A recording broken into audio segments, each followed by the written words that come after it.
प्रभाग क्रमांक 10 मधील काँग्रेस आणि शिवसेना ठाकरे गटाच्या उमेदवाराच्या प्रचाराला सुरुवात करण्यात आली। रविवारी खासदार रवींद्र चव्हाण यांच्या हस्ते विनायक नगर येथील गणपती मंदिरात नारळ फोडून प्रचाराचा शुभारंभ करण्यात आला। प्रभाग क्रमांक 10 मध्ये काँग्रेस आणि शिवसेना ठाकरे गट एकत्र निवडणूक लढत आहेत। काँग्रेस पक्षाकडून अभिलाष पावडे, ललिता कुंभार, आबे दाभोना, शेख बाबू आणि शिवसेना ठाकरे गटाकडून माजी नगरसेवक आनंद जाधव निवडणूक लढत आहेत। निवडणुकीत काँग्रेस आघाडीचा विजय होणार असा विश्वास खासदार रवींद्र चव्हाण यांनी व्यक्त केला आहे।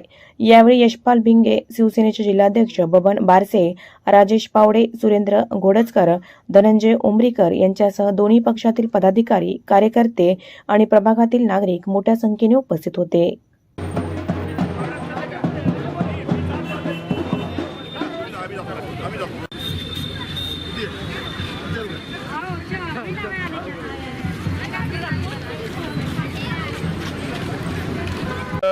नांदेड वाघाडा महानगरपालिकेतील प्रभाग 10 मधील काँग्रेस आणि शिवसेना उभाटा या उमेदवारांचा प्रचारार्थ आज श्री गणेशाच्या चरणी आम्ही नारळ फोडून प्रचाराला सुरुवात करत आहोत।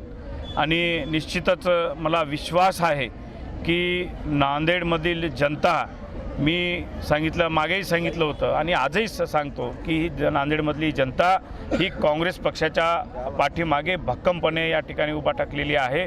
नांदेडमध्ये जे काँग्रेस, वंचित आघाडी आणि ते जे आमच्या शिवसेनेचे उमेदवार आहेत ते प्रचंड प्रमाणे या ठिकाणी विजयी होतील आणि उद्याचा जी महानगरपालिकेची जी सत्ता आहे ती काँग्रेस आणि आघाडीची या ठिकाणी आपल्याला पाहायला मिळेल। निश्चितच आज आता निवडणूक चालू झालेली आहे, पण आपण 17-16 तारखेचा जो निकाल लागेल तो काँग्रेस आघाडीच्या बाजूने या ठिकाणी महापालिकेमध्ये सत्ता आलेली आपल्याला दिसेल।